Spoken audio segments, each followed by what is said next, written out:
Bonjour et bienvenue à tous pour ce premier rendez-vous de la formation professionnelle Parents Live de l'Université de Lorraine. Nous allons vous proposer des rendez-vous ponctuels en direct live sur Facebook sur des thématiques variées qui intéressent salariés, demandeurs d'emploi, tout public qui relève de la formation professionnelle. Pour ce premier rendez-vous, nous avons choisi de vous parler de la validation des acquis de l'expérience. Nous utiliserons l'acronyme VAE pour la suite de nos échanges. Pour ce faire, nous accueillons Bérangère Coll, qui est coordinatrice VAE à l'Université de Lorraine. Bonjour Bérangère. Bonjour Virginie. Donc vous allez nous parler de la démarche VAE. Oui, je vais vous expliquer le fonctionnement de la démarche VAE au sein de l'Université de Lorraine. Ok, donc avant de vous laisser plus longuement la parole, quelques mots sur la VAE en France dans les établissements d'enseignement supérieur. En 2017, on a noté une hausse de 16% du nombre de bénéficiaires, alors que depuis 2012, le dispositif était en baisse constante. Les licences professionnelles et les masters restent les diplômes les plus délivrés en VAE sur un plan national, même constat à l'UL avec un nombre de bénéficiaires constant. Bérangère, pouvez-vous nous présenter donc le pôle VAE de l'Université de Lorraine? Oui, alors le pôle VAE est rattaché à la formation tout au long de la vie et apprentissage, dont Karine Trébert a la charge, et qui dépend de la direction de la formation et de l'orientation et de l'insertion professionnelle. Nous avons 2 bureaux, un à Nancy sur le site Libération et un à Metz sur l'île du Saulcy. Le pôle est composé d'un responsable en charge du pilotage du pôle, d'une assistante administrative et financière qui est Ophélia Salina et moi-même coordinatrice. Donc en quelques mots, comment peut-on définir la VAE? La VAE est un dispositif qui permet l'acquisition de tout ou partie d'un diplôme, d'un titre à finalité professionnelle ou d'un certificat de qualification figurant au répertoire national des certifications professionnelles. Toutes les personnes qui le souhaitent peuvent y prétendre, quel que soit son âge, sa nationalité, son statut et son niveau de formation. Mais il faut justifier d'au moins 1 an d'expérience professionnelle dans le domaine du diplôme visé. Donc voilà défini ce qu'est la VAE. À quoi peut servir une validation des acquis de l'expérience? Alors en premier lieu, la VAE est une reconnaissance personnelle. Elle comporte plusieurs enjeux individuels, à savoir obtenir une promotion ou optimiser une reconversion professionnelle, maintenir une employabilité, conforter une légitimité, dynamiser et consolider un parcours, faciliter un retour à l'emploi, préparer un concours, etc., etc. Et par an, vous traitez combien de demandes? Alors sur l'Université de Lorraine, en 2017, nous avons reçu 121 nouvelles demandes. 75 candidats sont passés devant jury et 64 sur ces 75 ont obtenu une validation totale de leur diplôme. Nous suivons en lien étroit avec les composantes environ 300 candidats en cours de rédaction chaque année et nos candidats viennent de toute la France, des pays frontaliers, principalement le Luxembourg et des DOM-TOM.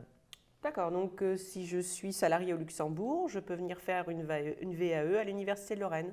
Oui, c'est tout à fait possible, mais uniquement avec un financement personnel ou un financement par une entreprise. D'accord. Et donc au départ, le candidat doit identifier un diplôme. Est-ce qu'il bénéficie d'un accompagnement dans le choix de ce diplôme? Alors oui, les candidats peuvent être accompagnés gratuitement dans le choix du diplôme et dans la définition de leur projet par le service d'orientation et d'insertion professionnelle. Et des bureaux sont situés là aussi à Metz et à Nancy. Il est très important, avant de débuter une démarche VAE, de bien choisir la certification la plus adaptée à son expérience et à son projet professionnel. Et le service d'orientation peut aider tout candidat à bien orienter son choix. D'accord. Donc, une fois le diplôme identifié, quelles sont les étapes suivantes? Alors, une fois que le candidat a ciblé le diplôme qui correspond le plus à son expérience professionnelle, il est dirigé vers Ophélia qui va lui envoyer la procédure pour rentrer dans la démarche VAE. D'accord. Et à partir de là, quel est le rôle alors du pôle VAE?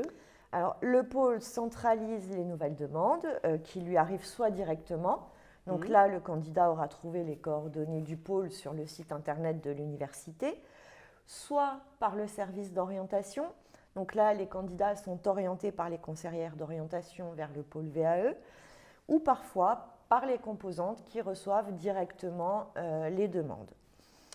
Ophélia gère ces demandes qui lui parviennent et vérifie que les dossiers de candidature soient complets. Et ensuite, une première étude de chaque dossier est faite afin d'assurer la conformité entre les expériences et le diplôme visé. Ok. Et donc, la recevabilité de la demande, elle est étudiée par qui? Alors là, ce sont les équipes pédagogiques qui ensuite sont contactées. Donc en général, le responsable de la certification visée et les enseignants-chercheurs pour que l'on puisse rendre conjointement la recevabilité de la demande, qui peut être favorable ou défavorable. Cette recevabilité est ensuite transmise au candidat, qui est alors guidé dans la mise en place de son financement. Cette étape est assez chronophage, elle peut durer entre 1 à 3 mois, suivant le mode de financement. Et ensuite, le candidat entrera dans la démarche de rédaction. D'accord. Et vous évoquiez tout à l'heure donc que la demande de recevabilité pouvait être jugée défavorable. Quelles peuvent en être les raisons? Alors, dans ce cas, c'est que l'équipe pédagogique aura estimé que l'expérience et les compétences du candidat ne sont pas en lien avec le diplôme ou sont insuffisantes. Et le candidat sera alors réorienté vers un autre diplôme où il est possible que l'équipe pédagogique demande au candidat de suivre quelques UE du diplôme visé pour une remise à niveau. D'accord. Et concernant le coût de la VAE, est-ce qu'il est différent en fonction des diplômes? Alors non, à l'Université de Lorraine, le tarif de la VAE est forfaitaire et unique et il est de 1 400 €. Seul le coût de l'inscription à la scolarité diffère suivant le diplôme visé et ce n'est pas inclus dans le prix de la VAE.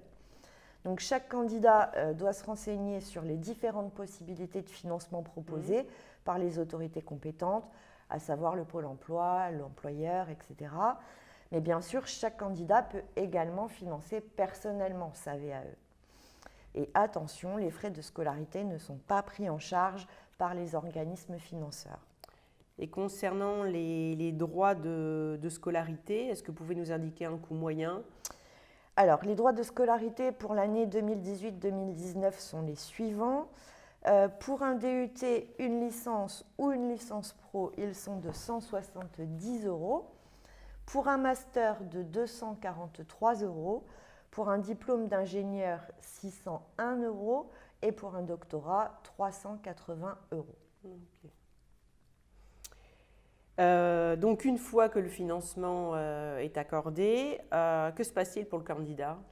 Alors, il entre là dans l'étape de rédaction de son dossier avec l'aide d'un accompagnateur pédagogique qui est généralement un enseignant-chercheur qui a été désigné par la composante lors de la recevabilité. D'accord. Et combien de temps ont les candidats donc pour rédiger leur dossier? Est-ce qu'ils peuvent bénéficier d'un accompagnement dans cette phase rédactionnelle?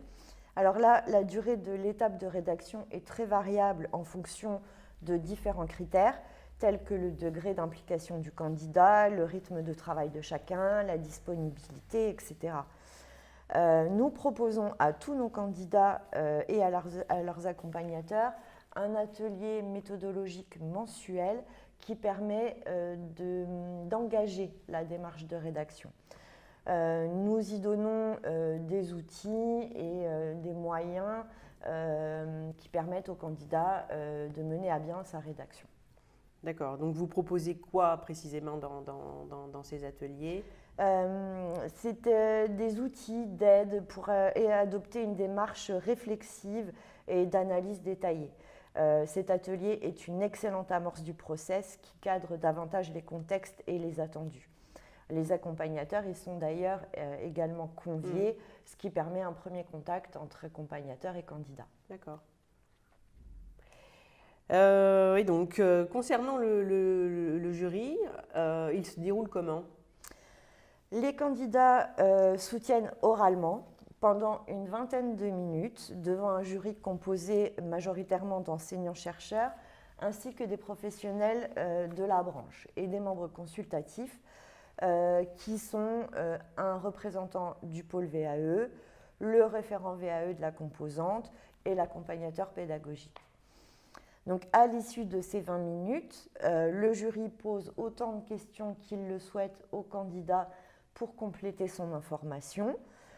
Et pour cela, il explore la pratique professionnelle du candidat et l'aide à expliciter les éléments qui n'ont pas été suffisamment développés dans son dossier. À partir de la description des activités du candidat, le jury ensuite déduit et évalue ses compétences.